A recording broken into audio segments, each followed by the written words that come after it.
So let's have another component close-up. And on this component close-up we have a chip. So we're back to looking at some interesting silicon, and in particular in this case it's an interesting package. Now this particular part is the R6500/11. Rather an unusual one. Made by Rockwell. This is in their 6502 family. But it's not the sort of thing that you would expect to find in a computer. This is actually a microcontroller. It's a 6502 processor core in the ceramic package here, and which is a little bit bent, those leads. And it would normally be a device which would go into an embedded system with a processor in here, some RAM. It's got 192 bytes of RAM, and it would have a mask programmed memory in there, a ROM, and that mask programmed ROM would contain some, probably written in assembler, some code that would control the I/O pins. It has 16 I/O pins which are brought out to the main pins of the chip, and it would control something. It would operate some electronic gadget.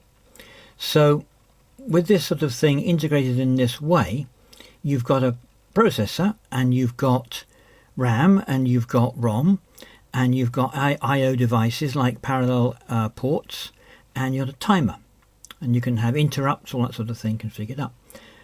But there's no access to the internal processor bus. There's no access to the data bus or the address bus. The pins are all I/O pins. So how do you develop your software? Well, you write it in assembler, and when it's all done, you send it off to Rockwell in the form of maybe punched cards, or possibly even writing out in hex. And they would manufacture a chip with a mask programmed ROM in it, and you'd need to give them a few months to do that from sending in your data. So when that's all done, they will manufacture the chip, and you'll need to order in the thousands or tens of thousands, and then you find out it doesn't work because you've made a mistake. So this device, this particular one, is intended for use in prototyping. This piggybacked socket is exactly the right size for an EPROM. There's an EPROM. It's not quite the right one. It's actually designed for a 2732, which is 4K of memory. And you can see with the window on top here, you can erase and reprogram this memory. So if you're building this thing out of 6502 components, you'd have to use something like an EPROM, and there'd be a RAM of some kind. I haven't got anything as small as 192 bytes of RAM, but there's a much bigger RAM there.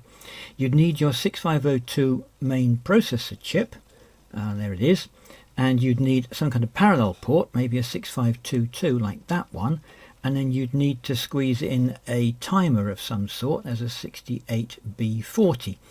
So that, you can see, it's quite a lot of chips, isn't it? It's quite a large board area. You'd need all of the address decoding and that sort of thing as well. So you can save all of that extra componentry and size and cost by doing it like that.